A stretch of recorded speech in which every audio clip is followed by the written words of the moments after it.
여러분들 우리 지도학습 알고리즘이 총 14개의 강의로 이루어져 있죠. 생각해 보면은 처음에 리뷰를 해서 시작해서 리니어 리그레션에서 우리가 이론에 들어가기 시작했죠. 그리고 리니어 클래시피케이션으로 왔고 그 다음에 클래시피케이션 문제에서 조금 중요한 SVM까지 다뤄서 우리가 이제 뭐 중반부까지 다 넘었어요. 중후반부 이제 마지막 남은 세 강의가 있죠. 앞에서 배웠던 알고리즘들은 조금 어떤 수학적인 이론의 바탕을 두고 있었어요. 막 아주 어려웠던 건 아니지만 어쨌든 리니어 리그레션이나 리니어 클래시피케이션 같은 경우에는 좀 선형대수나 확률 같은 거를 좀 사용을 해서 기본적으로 사용을 해서 뭐 어떤 코스트를 정의를 하고 그거를 가지고 리니어 알제브라를 이용을 해서 클로즈드 폼으로 구하거나 해를 클로즈드 폼으로 구하거나 아니면은 그레디언트를 이용을 해서 이제 이터러티브하게 반복적으로 수렴을 시켜 나가는 뭐 그런 방법들이 있었죠. 기억하실지 모르겠지만. 그리고 이제 중반부에 조금 어려운 토픽이 나왔었죠. SVM으로 오면서 그거가 이제 좀 어려운 이론이 되겠죠. 컨벡스 옵티미제이션이라는 조금 어려운 수학 이론을 들고 와서 이제 그걸 가지고 조금 특별한 형태의 최적화 문제를 풀어내는 SVM이라는 모델을 봤었죠. 그래서 사실 우리가 앞에서 봤던 것들은 좀 그런 어떤 이론적인 배경이 있었어요. 이론적인 배경을 갖고 있는 그런 알고리즘부터 시작을 했는데 이제 남은 세 강에서는 그런 수학적인 이론보다는 조금 더 룰에 의한 아니면은 샘플에 의한 그런 알고리즘들을 볼 거예요. 그래서 우리가 막 어려운 수식을 쓰고 그러는 게 아니라 제법 간단하게 이해를 할 수 있을 거예요. 그냥 그 의미라던가 이게 돌아가는 원리라던가 그런 것만 이해를 하면은 우리가 쉽게 받아들일 수 있는, 비교적 쉽게 받아들일 수 있는 그런 알고리즘들이고요.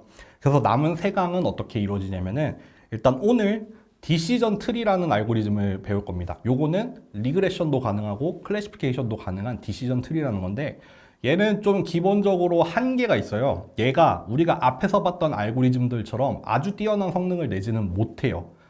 근데 얘를 하는 이유는 이번 강의에 이어지는 다음 강의에서 우리가 랜덤 포레스트라는 걸 배울 거거든요. 그게 뭐냐면은 디시전 트리를 가지고 우리가 지금 단어만 봐도 뭐 12강에서는 디시전 트리고 13강에서는 랜덤 포레스트거든요. 트리가 포레스트가 되잖아요. 12강에서 배운 디시전 트리는 그냥 하나의 모델이라고 하면은 13강에서 배우는 랜덤 포레스트 같은 경우에는 트리를 여러 개 사용을 해서 결정을 내리는 방법이에요. 그래서 12강에서 배우는 디시전 트리는 이제 하나의 어떤 유닛, 어떤 단위가 된다고 생각을 하시면 되고 이제 다음 강에서 배우는 랜덤 포레스트에서는 이제 수많은 디시전 트리를 가지고 클래시피케이션이나 리그레션을 하는 방법. 그래서 그걸 통해서 어떻게 성능이 좋아질 수 있는지. 그리고 여러 개의 트리를 사용을 할 때 얘네들을 어떤 식으로 관리 내지는 어떤 식으로 학습을 시켜야 좋은 성능을 낼 수 있는지. 그런 것들을 다루는 내용이 랜덤 포레스트가 될 거예요. 그래서 12강, 13강은 이렇게 디시전 트리랑 랜덤 포레스트를 다룰 거고 마지막으로 14강에서는 K 니어리스트 네이버라는 어떤 알고리즘을 배울 건데 이거는 앞에서 봤던 알고리즘들이랑 전혀 다르게 수학적인 이론을 가지고 하는 게 아니라 샘플을 가지고 돌아가는 알고리즘이에요. 우리가 가지고 있는 학습 데이터를 가지고 돌아가는 알고리즘이거든요. 그래서 좀 다른 형태가 될 거고 이거 역시 마찬가지로 뭐 돌아가는 원리 같은 것만 잘 이해를 하시면은 받아들이는데 큰 문제가 없는 그런 알고리즘이 될 겁니다. 네, 그래서 일단 12강 디시전 트리를 한번 시작을 해볼게요. 여러분들 디시전 트리는 이번 강의 쭉 걸쳐서 얘가 어떻게 돌아가는지를 차근차근 설명을 한번 해볼게요. 네, 그래서 일단 디시전 트리는 아직은 어떤 의미인지 잘 모르겠지만 일단 읽어봅시다. 피처 공간을 영역으로 분할을 하는 거예요. 영역으로 분할을 하는데 각축 방향으로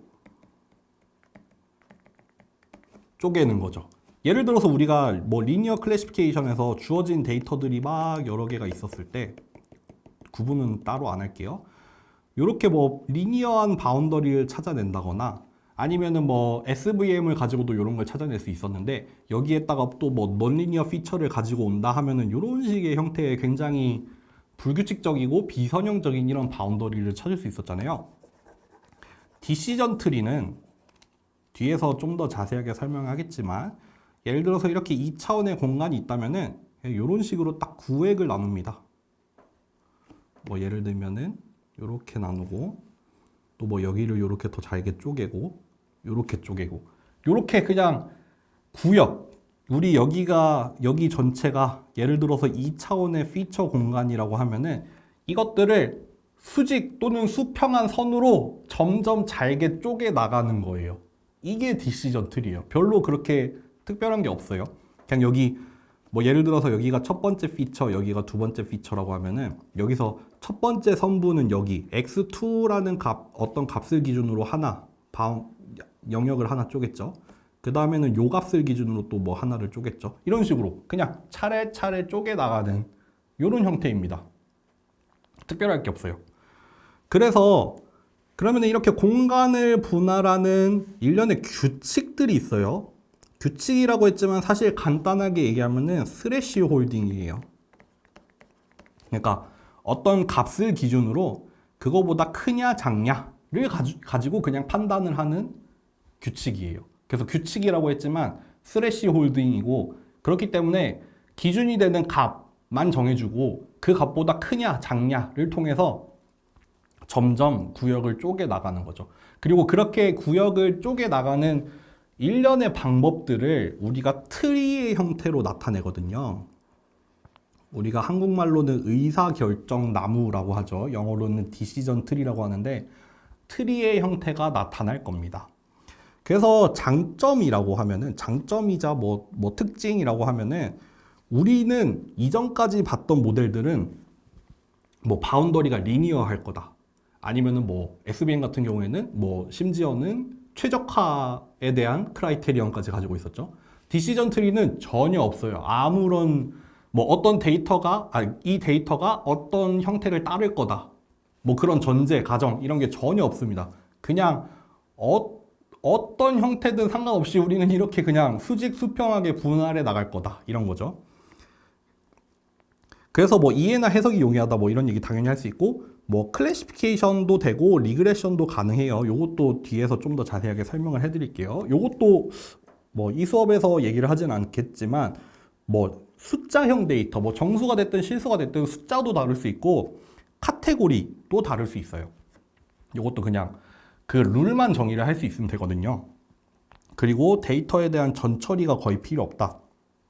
뭐 데이터를 스케일링을 할 필요도 없고 뭐 평균을 0으로 만드는 이런 것도 필요 없습니다. 다만 데이터의 회전에 대한 얘기가 뒤에서 조금 나올 거예요. 똑같은 데이터를 회전시켰을 때 그 학습한 트리의 양상이 되게 많이 달라지거든요. 요거는 약간 뭐 단점이라고 하면 단점이라고 할 수 있는 그런 게 있습니다. 그래서 뭐 EDA에서 많이 사용을 한다. 왜냐하면은 일단 주어진 데이터에 대해서 뭐 가정 없이 그냥 일단 돌려볼 수 있는 간단한 알고리즘이기 때문에 이렇게 데이터를 탐색을 하는데 기본적으로 적용을 하는 그런 거라고 생각을 하시면 됩니다. 여기 단점이 따로 나와 있었네요. 데이터의 회전에 대해서 민감해요. 작은 변화에 대해서 민감하다는 얘기도 뒤에서 조금 얘기가 나올 수 있고 이 과적합에 대한 얘기가 결국 어떻게 보면은 다음 시간에 나오는 랜덤 포레스트까지 이어지는 토픽이 돼요. 네, 과적합에 대한 얘기를 생각을 해보세요. 요 얘기도 사실 랜덤 포레스트로 가야 하는 이유이기도 합니다. 왜냐하면은 모델이 너무 단순해요. 사실 실제로 존재하는 데이터들은 리니얼리 세퍼러블한 경우도 없고 되게 많이 겹쳐 있을 뿐더러 바운더리도 굉장히 복잡하게 나타나잖아요. 그래서 우리가 뭐 SVM을 소프트 SVM도 하고 넌리니어 피처도 쓰고 이랬었는데 지금 우리가 이거를 영역을 그냥 수직 수평으로 나눈다고 그게 잘 될 리가 없겠죠. 당연히 없겠죠. 아무리 잘게 쪼개더라도 한계가 있죠. 그렇기 때문에 우리는 디시전 트리 같은 경우에는 다른 알고리즘이랑 1대1로 붙는 게 아니에요. 다른 알고리즘이랑 1대1로 맞붙는 게 아니라 얘는 그룹, 뭔가 여러 개를 들고 와서 판단을 내리는 형태로 가거든요. 그게 결국 다음 시간에 얘기하게 될 랜덤 포레스트가 됩니다. 여기 나오는 배깅, 부스팅, 그쵸, 부스팅, 랜덤 포레스트, 뭐 랜덤 서브 샘플 이런 거 다 다음 시간에 나오는 얘기입니다. 그래서 디시전 트리를 하나 예시를 보여드릴 거예요. 하나 예시를 보여드릴 건데 일단 클래시피케이션 문제입니다. 어떤 데이터셋을 가지고 보여드릴 거냐면은 아이리스 데이터셋이라고 해서 제가 정확하게 모르는데 꽃의 아종이라고 하죠. 뭐 어떤 꽃의 종류인데 그 꽃의 세 개의 조금 더 서브 클래스라고 해야 되나요? 그래서 아이리스라는 어떤 꽃에 뭐 요런 세 가지 종류의 아종이 있나 봐요. 그거를 분류를 해내는 건데 피처로는 4개가 있어요. 이게 뭐 제가 잘 기억은 안 나는데 뭐 잎의 뭐 길이라던가 너비라던가 뭐 요런 종류의 4가지 종류의 값이 들어 있어요. 그리고 여기 3개의 클래스에 대해서 각각 50개씩 샘플이 있어서 총 150개의 샘플이 있다고 보시면 됩니다. 그러면은 이런 아이리스 데이터셋이 주어졌을 때 요거를 가지고 우리가 디시전 트리를 어떻게 만드냐 하면은 요렇게 생겼어요. 요게 결국 디시전 트리예요, 여러분들. 이게 뭐 이미 보시다시피 뭔가 수식으로 정의가 되는 게 아니라 뭔가 룰에 의해서 정의가 되는 그런 형태거든요. 그래서 기본적으로 디시전 트리는 깊이를 가지고 있습니다. 뎁스를 가지고 있어서 여기 출발 지점이 되는 제일 윗부분이 뎁스 0이 되고 이렇게 한 번씩 분기를 할 때마다 뎁스가 추가가 되는 형태예요. 뎁스도 그냥 우리가 학습하기에 따라서 뭐 점점 깊어지는 건데 뭐 이것도 우리가 뭐 제한하기에 따라서 아니면은 뭐 규칙을 세우기에 따라서 그냥 뎁스가 정해지는 거고요. 그래서 여기에서 지금 디시전 트리의 구조와 더불어서 일종의 학습 방법까지도 학습 과정까지도 설명을 하는 페이지라고 생각을 하시면 돼요. 이렇게 뎁스가 이렇게 나누어지고 그러면 우린 첫 번째 뎁스 0의 첫 번째 노드 내지는 우리가 요거를 노드라고도 하고 리프라고도 해요. 트리니까 잎사귀잖아요. 요거 첫 번째 잎사귀라고 생각을 하시면 돼요. 여기 맨 첫 번째 줄에 보면은 뭐가 있냐면은 규칙이죠, 규칙. 우리가 4가지 종류의 피처가 있었는데 그 중에 한 종류의 피처예요. 그거에 대해서 이제 스래시 홀딩을 하는 거죠. 요러한 규칙을 던진 다음에 요거에 대한 참과 거짓으로 이제 밑에 레벨로 내려가는 거고요. 근데 여기에서 좀 더 보면은 여기 두 번째 줄에는 뭐가 있냐면은 진이라는 게 있어요. 이게 뭐냐면은 뒤에서 설명을 하겠지만 진이 임퓨리티 메저라는 거예요. 이게 사실 결국 뭐냐면은 지금 이 해당 노드가 얼마나 구분을 잘 해내고 있는지를 평가를 하는 거예요. 0이면 좋은 거예요. 그러니까 결국 이 디시전 트리는 뭐 예를 들어서 진이 메저를 가면 갈수록 줄이는 방향으로 트리가 생성이 된다고 보시면 돼요. 요거는 뒤에서 좀 더 설명을 할 거예요. 결국 일단 진이가 뭔지는 모르겠지만 지금 해당 노드가 얼마나 클래스들을 잘 구분을 해내고 있는지를 나타내는 어떤 메저고요. 작으면 작을수록 좋은 값입니다. 지금 이 첫 번째 노드에 해당하는 전체 샘플의 수가 150개인데 각각의 클래스에 대해서 지금 50개가 있다는 얘기예요. 50개가 있고 그 중에서 일단 이 부분은 뒤에서 설명하겠지만 해당 노드에 우리가 디시전을 뭘로 내릴 거냐라는 거예요. 지금은 사실 3개의 클래스가 다 같은 수의 샘플을 가지고 있기 때문에 3개 중에 어떤 걸로 해도 상관은 없지만 일단 세토사라고 되어 있어요. 요 다음 뎁스로 한번 내려가 볼까요? 여러분들 이렇게 흰색으로 된 노드가 있고 색깔로 칠해진 노드가 있는데 색칠이 된 노드는 뭐냐면 여기서 끝나는 노드예요. 더 이상 하위로 분기해 나가지 않고 여기가 마침표라는 거죠. 그러니까 여기 이 주황색, 초록색, 파란색 요 3개의 노드에서 끝나는 겁니다. 흰색이면은 아직 더 내려갈 게 남았다라는 거죠. 여기 이 주황색 노드를 보면 아시겠지만 우리는 이제 더 갈 데가 없으니까 룰은 없어요. 그쵸? 룰은 이제 더 필요 없어요. 근데 여기 이 해당 노드에서 지금 이 첫 번째 위에 있는 이 부모 노드에서 내려온 이 질문에 대해서 true라고 했을 때 여기가 true에 해당하는 샘플은 총 50개가 됐대요. 학습 데이터 전체 중에 여기까지 내려온 애들은 50개고 그 50개가 각각 어떤 클래스인지 봤더니 요 첫 번째 클래스에 전부 다 속하고 나머지 클래스의 샘플은 없었죠. 그렇기 때문에 주어진 새로운 입력이 여기서부터 출발을 해서 만약에 여기에 도착한다면은 우리는 디시전을 뭘로 내리면 된다? 세토사로 내리면 된다. 세토사가 뭐겠어요? 요 50개에 해당하는 클래스가 되겠죠. 마찬가지로 여기 이쪽 같은 경우에는 한 번 더 분기를 해요. 요렇게 트리가 한 번 더 뎁스를 내려가면서 쪼개지는 거를 우리 분기한다고 하거든요. 그렇기 때문에 여기에 또 규칙이 하나 나오죠. 지금 같은 경우에는 여기 첫 번째 나왔던 거랑 다른 종류의 피처를 썼어요. 처음에는 뭐 길이를 했는데 여기에서는 폭을 한 거죠.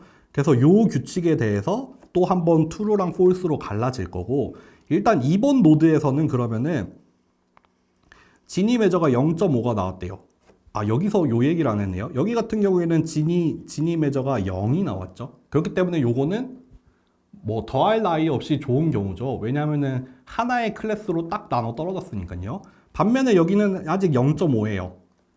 0.5고 여기에 속하는 샘플은 100개인데 봤더니 두 번째랑 세 번째 클래스가 50개, 50개예요. 그랬기 때문에 한 번 더 분기를 한 거겠죠. 그래서 한 번 더 분기를 해보니까 이제 도착하는 이 지점에서는 지니 매저가 좀 떨어졌죠. 원래 0.5였는데 한 번 더 쪼갰더니 좀 더 떨어졌고, 전체 샘플, 여기에 속하는 샘플은 54개인데 각각 49개 5개가 됐더니 요 두 번째 클래스로 여기서는 디시전을 내리겠다. 마찬가지로 여기는 지니 매저가 더 낮아졌죠. 여기까지 온 샘플은 46개인데 0개, 1개, 45개. 그래서 세 번째 걸로 구분을 하겠다 이거죠. 여러분들 결국에는 이거를 학습을 하면서 사실 뭘 보냐면은 요거 색깔을 좀 달리해서 표현을 해드릴게요. 디시전 트리를 학습을 할 때 결정해야 될 거는 결국 이거예요. 이 규칙이죠. 어떤 피처를 사용을 해서 어떤 값을 가지고 쪼갤 거냐. 그리고 그렇게 쪼갰을 때 우리가 이렇게 분기가 된 노드에서의 지니 매저를 구할 수 있잖아요. 내가 이 규칙을 가지고 쪼개서 나온 지니 매저들이 있을 거란 말이에요. 이 지니 매저들이 작아지는 방향으로 우리가 새로운 룰을 만들면 되겠죠. 그래서 예를 들면은 지금 현재 노드에서 지니 매저를 한번 계산을 해보고 얘가 충분히 작다, 얘처럼 충분히 작은 값이 나온다 라고 하면은 이제 더 이상 분기할 필요가 없는 거고, 여기서는 지니 매저를 한번 계산을 해봤더니 아직 크죠. 그러니까 좀 더 분기할 필요가 있다. 그러면은 요 규칙을 찾아내는 겁니다. 피처를 지금 같은 경우에는 4개의 피처 중에 하나의 피처를 선택을 해보고, 그리고 비교를 할 값도 이렇게 바꿔가면서 이거를 막 달리 했을 때 그러면은 각각에 대해서 분기된 노드의 지니 매저들을 구할 수 있잖아요. 그래서 그 지니 매저를 각각의 경우에서 구해본 다음에 그게 작아지는 방향으로 분기를 해 나가면 되죠. 근데 앞에서 봤던 알고리즘들처럼 그런 거를 수학적인 식으로 막 정의를 해내기는 어려워요. 이게 막 최적화를 이루는 것도 아니고 조금 약간 경험적으로 하는 거죠. 어떻게 보면은 트라이얼 앤 에러라고도 표현을 할 수 있지만, 물론 나름의 크라이테리언들은 있습니다. 저희 수업에서 그렇게 자세하게 다루지는 않겠지만 스플리팅 크라이테리언이라고 검색을 하시면 나올 거예요. 우리가 디시전 트리를 학습을 해내가는데 언제 어떤 조건으로 분기를 할지를 결정을 하는 그런 조건들이 이미 알려져 있는 방법들이 있습니다. 네. 근데 어쨌든 요 페이지를 통해서 우리는 디시전 트리를 어떻게 표현을 하고 학습은 어떻게 이루어지고 이런 것들을 알 수 있겠죠. 이거를 실제로 피처 공간에서 나타내면 요거예요. 여기 앞에 있는 이거를 바로 그려놓은 게 요 그림이거든요. 여기 뎁스 0에서 우리가 랭스를 보고 여기 어떤 값이 있었잖아요. 정확하게 하면은 2.45였네요. 2.45를 기준으로 이쪽 노드랑 이쪽 노드로 처음 분기를 했었죠. 그리고 여기 왼쪽 같은 경우에는 끝났었죠.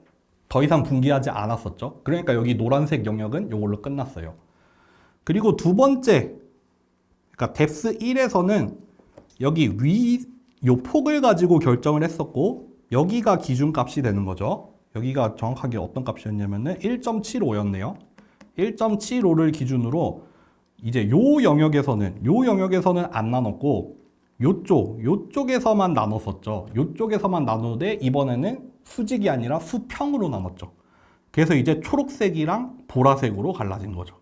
그쵸? 이런 식으로 우리가 아까 말씀드렸듯이 지금 이 피처 공간을 가로축 아니면 세로축으로 잘게 쪼개 나가고 있는 거예요. 그래서 뭐 또 쪼갰을 때 뭐 여기 같은 경우에도 또 두 번째 뎁스까지 쪼갰더니 여기까지 나타났다라고 되어 있죠. 그래서 이제 나뉘어진 결국 최종 노드까지 도달을 했을 때 나뉘어진 샘플들을 보면 이제 자기가 자기 영역 안에만 잘 들어가 있겠죠. 뭐 결국에는 그렇게 흘러가겠죠.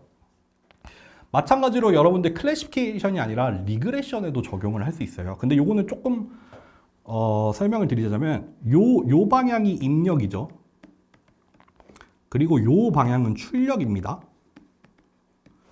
아까 여기서 봤던 요거랑 달라요. 지금 같은 경우에는 Y축이 출력으로 됐어요. 그렇기 때문에 우리가 트리를 나눌 때 경계선이 항상 요 방향으로만 존재할 수밖에 없어요. 왜냐하면 우리가 어떤 특정 입력 값을 가지고 그거보다 크냐 작냐를 따지기 때문에 지금 이렇게 그려놓은 평면은 입력과 출력을 가로 세로축으로 했기 때문에 항상 수직으로만 잘리죠. 물론 입력이 더 많은 차원이 되면은 이제 입력 공간, 인풋 스페이스 안에서는 가로 세로로 잘리겠지만 지금 여기 이 그림에 한해서는 항상 이렇게 수직으로만 바운더리가 나올 겁니다. 그래서 예를 들면은 이런 식이죠.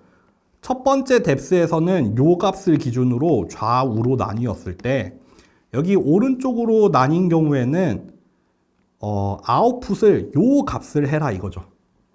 클래시피케이션 같은 경우에는 어떤 클래스에 속하냐를 주면 되지만 리그레션 같은 경우에는 값을 줘야 되잖아요. 근데 그 값을 뭘 골랐다? 요 값을 골랐다. 그랬기 때문에 여기 이 전체 영역에서는 항상 같은 값을 보여준다는 거기 때문에 지금 빨간색이 수평으로 나온 거죠. 마찬가지로 또 이제 왼쪽으로 쪼개진 데에서 또 뎁스 1으로 또 여기를 한 번 더 쪼갰고 거기에 대한 예측 값이 또 이렇게 존재를 하는 거죠. 그러니까 이것도 결국에는 잘게 쪼개가면서 그 구간 안에서는 그냥 같은 값으로 예측을 하는 거예요. 그렇죠. 그러다 보니까 이게 계단처럼 이렇게 나온 거잖아요. 그러니까 더 잘게 쪼개면 이렇게 나오겠죠. 여기 지금 같은 경우에는 레귤러리제이션으로 맥스 뎁스를 준 것 같은데 이제 더 깊어지는 경우에는 이제 더 잘게 쪼개지다 보니까 지금 리그레션을 더 촘촘하게 해낸 거겠죠. 그러니까 사실 같은 방법입니다. 그 타겟 밸류만 조금 달라질 뿐이지 같은 룰을 따라서 하는 거예요. 여러분들 그러면은 일단 첫 번째로 예를 들었던 거는 지니 임퓨리티 메저를 우리가 예로 들었어요. 물론 지니 메저 말고도 우리가 다른 메저를 사용할 수 있지만 어쨌든 이 메저는 뭐냐면은 이 노드가 얼마나 잘 구분해내고 있느냐예요. 그래서 잘하면 잘할수록 0에 가까워지고 못하면 못할수록 1에 가까워지는 어떤 값을 우리가 정의를 하는 거거든요. 그것 중에 이제 대표적인 게 지니 임퓨리티 메저고 또 다른 게 다음 페이지에서 나오는 인포메이션 게인 메저인데 그거 같은 경우에는 뒤에서 설명하겠지만 우리 저번에 봤던 정보 이론이랑 좀 관련이 된 메저예요. 어쨌든 이것만 기억을 하면 돼요. 예를 들면은 여러분들 우리 이 노드 같은 경우에는 총 54개의 샘플이 0, 49, 5로 돼 있었어요. 이걸 가지고 지니 임퓨리티 메저를 어떻게 구하냐면요. 이렇게 전체 샘플의 개수로 나누는 거예요. 이렇게 전체 샘플의 개수로 나눌 수 있잖아요. 그러면은 여러분들 이게 마치 확률 값처럼 나타낼 수 있어요. 그쵸? 전부 다 합치면 항상 1이 나오는 일종의 확률이 되잖아요. 근데 우리가 가장 이상적인 경우는 어떻게 돼야 되겠어요? 0, 0, 1 이렇게 나와야 되죠. 뭐 1이 어느 위치에 있을지는 상관없어요. 뭐 이렇게도 나올 수 있죠. 어디가 됐든 간에 딱 한 자리에서만 1이 나오고 나머지 자리에서 0이 나오는 경우가 이 노드가 딱 하나의 클래스만 담고 있다는 뜻이잖아요. 그렇죠. 그렇기 때문에 요런 경우에는 0이 나오는 그런 식이 되어야 될 거고, 최악의 경우는 지금 같은 경우에는 요렇게 나오는 게 최악의 경우잖아요. 그쵸? 어떤 클래스도 툭 튀어나가는 게 아니라 다 비슷비슷하게 구분이 되어버린 경우잖아요. 이런 경우에 이제 큰 값이 나오는 식으로 정의가 되어야겠죠. 그래서 지니 임퓨리티 메저 같은 경우에는 그거를 어떻게 정의를 했냐면은 1에서 이 각각의 확률 값의 제곱을 빼는 거예요. 여기 하나 예를 들었죠. 여기 요 노드에서 지니 메저가 요 값이 나온 이유가 뭐냐면은 요렇게 p 값을 했잖아요. 요게 결국 p1, p2, p3가 되는 거잖아요. 그러면은 1에서 뭐 얘의 제곱, 얘의 제곱, 얘의 제곱을 빼는 거죠. 근데 첫 번째 거는 어차피 0이니까 요거 두 개를 빼서 계산을 했더니 요렇게 나온 거죠. 지금 보면 아시겠지만 요게 거의 1에 가깝잖아요. 이게 1에 가깝고 요게 작은 값이잖아요. 그러니까 충분히 잘 구분을 해낸 노드라는 뜻이잖아요. 그렇기 때문에 지니 메저가 제법 많이 낮아졌죠. 0.168이면 꽤 0에 가까운 거잖아요.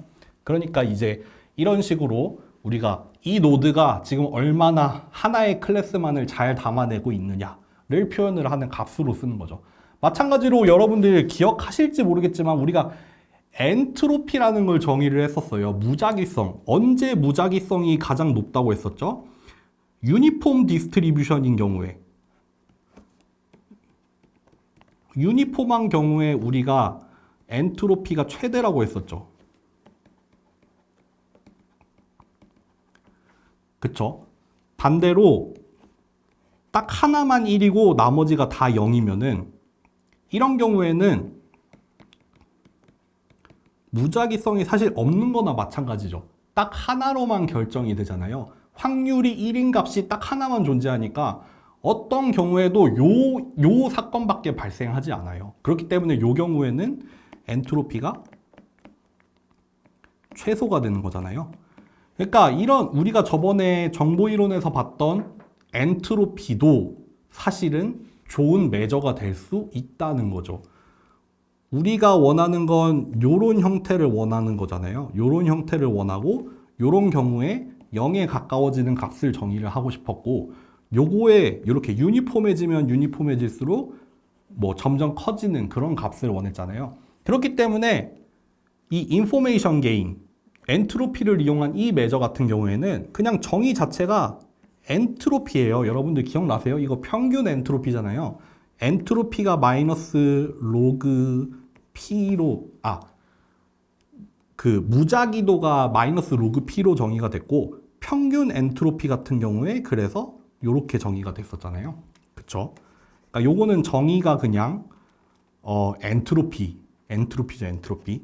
그렇기 때문에 여기서 이 똑같은 아까 지니 메저를 구했던 똑같은 거에 대해서 여기서도 마찬가지로 일단 P 값을 구할 수 있죠. 전체 샘플로 일단 나누죠.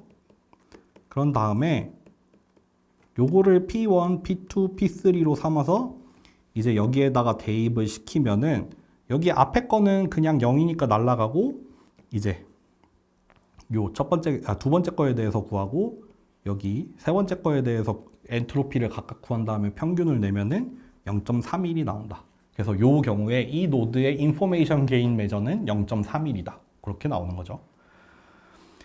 그래서 결국 여러분들 일단 뭐 디시전 트리의 큰 틀은 다 이해하셨어요. 뭐 트리를 어떻게 구성을 하고 각각의 규칙을 어떻게 만들고, 그리고 어떤 메저를 하나 삼아서 뭐 분기 여부를 결정을 할 수도 있고, 그리고 분기를 했을 때 그 기준이 되는 규칙을 어떻게 생성을 할지, 그런 것도 다 이런 뭐 지니 메저, 인포메이션 메저 이런 것들을 사용을 해서 결정을 한다고 보시면 됩니다. 이거 저는 일단 기본적으로 두 개의 메저만을 보여드렸지만 요거 말고도 뭐 여러 가지 메저들이 있는데 그 중에 제일 대표적인 것만 들고 온 거고요. 그래서 일단 그 디시전 트리가 돌아가는 코어는 일단 다 이해를 하신 거고요. 그래서 아까도 얘기했지만 디시전 트리가 오버피팅이 잘 되잖아요. 생각해보면 그렇겠죠. 우리가 만약에 트리의 뎁스에 대해서 제한을 하지 않는다면은 이게 최대한 전부 다 구분이 될 때까지 엄청 잘게 계속 쪼개 나갈 거예요. 심지어는 만약에 넌리니어한 바운더리가 나온다고 하면은 막 샘플 하나하나만 들어가 있는 그런 노드들이 나올 수도 있어요. 과적합이 너무 쉬워요. 과적합 되기가 너무 쉽기 때문에 우리는 트리가 너무 막 그냥 막 자기 맘대로 자라나게 해서는 안 돼요. 그런 거에 일종의 제한을 가해서 과적합을 방지를 시키는 건데, 사실 이거는 여러분들 우리 리니어 리그레션에서 리지 리그레션이나 뭐 라쏘처럼 뭐 코스트 펑션에다가 뭐 어떤 뭐 레귤러리제이션 텀을 넣어가지고 뭔가 수학적으로 이론적으로 이런 거를 막을 수는 없어요. 그냥 좀 부수적인 방법을 통해서 그런 거를 제한을 하는 거죠. 예를 들면 아까 그림에서 잠깐 나왔지만 뭐 트리의 최대 깊이를 그냥 제한을 하는 거죠. 이 이상으로는 더 커지지 마, 더 깊어지지 마, 이럴 수도 있고. 그리고 아까도 말씀드렸듯이 노드 안에 너무 적은 샘플이 들어있으면은 분기를 하지 마, 이러는 거죠. 그러니까 너무 잘게 쪼개 들어가다 보면은 노드 하나에 샘플이 하나만 담길 수도 있잖아요. 그러니까 그런 현상을 막기 위해서 노드는 최소한 샘플을 몇 개 이상은 가지고 있어. 그런 경우에만 너는 분기를 할 수 있지. 그렇지 않으면 넌 분기하지 마. 라고 뭐 그런 것들도 정할 수 있고요. 그리고 뭐 전체 리프 노드의 수를 뭐 결정을 할 수도 있을 거고 뭐 이런 식으로. 여러분들 사실 이게 지금 그냥 예로 4개를 보여드렸지만 그냥 뭐 알고리즘마다 트리를 사용하는 알고리즘마다 뭐 자기들에게 맞는 그런 레귤러리제이션 파라미터들이 있어요. 그냥 대표적인 몇 개를 예로 보여드렸을 뿐이지 그냥 이런 식으로 그냥 규칙을 정하는 겁니다. 그리고 이제 마지막으로 트리가 가지고 있는 또 다른 뭔가 한계 내지는 단점으로 뭐가 있냐면은 아까 잠깐 말씀드렸지만 데이터의 회전이 있죠. 데이터의 회전. 여러분들 여기 왼쪽에서 보면은 이거는 노드 하나 가지고 그냥 구분이 되는 거예요. 노드 하나만 가지고 구분이 되거든요. 근데 그 데이터를 조금 회전시켰더니 달라져요. 왜 그러겠어요? 트리라는 애는 태생적으로 수직 아니면은 수평으로만 경계를 만들 수 있잖아요. 이렇게 대각선으로 자르는 거를 못해요. 그러다 보니까 데이터가 회전해 버렸더니 이렇게 찌글찌글하게 계단처럼 이렇게 경계가 생기는 거죠. 그러니까 데이터가 회전해 버리면은 완전 다른 얘기가 된단 말이에요. 왜냐 하면은 항상 기준값을 가지고 그냥 왼쪽 오른쪽 위 아래 이렇게만 나눴기 때문이죠. 네. 그리고 데이터가 조금만 달라져도 왜 그러겠어요, 여러분들? 트리 같은 경우에는 결국 스래시 홀딩을 하는 거잖아요. 어떤 특정 값을 기준으로 얘보다 크냐 작냐를 쪼개기 때문에 이런 경계 위치에 있는 샘플 하나가 있고 없고에 따라서 경계가 굉장히 예민하게 반응을 하겠죠. 얘가 이제 쪼개지느냐 마느냐가 샘플 하나 가지고도 결정이 될 수 있단 말이에요. 그렇기 때문에 데이터가 조금이라도 변하면은, 특히 예민한 민감한 영역에 있는 데이터들이 변해버리면은 트리의 결과 자체가 굉장히 달라질 수도 있겠죠. 네. 여러분들 이렇게 해서 우리 이번 시간에 디시전 트리를 봤어요. 근데 이제 디시전 트리는 말씀드렸다시피 얘가 단독으로 사용이 되기보다는 이제 다음 시간에 배우는 랜덤 포레스트라는 거를 같이 사용을 해서 1대1이 아니라 트리는 숲을 이뤄서 갑니다. 그래서 이제 다음 시간에는 요렇게 배운 트리를 이용을 해서 어떻게 랜덤 포레스트를 만들어서 효과적으로 뭐 클래시피케이션이나 리그레션을 하는지를 배우겠습니다. 네, 감사합니다.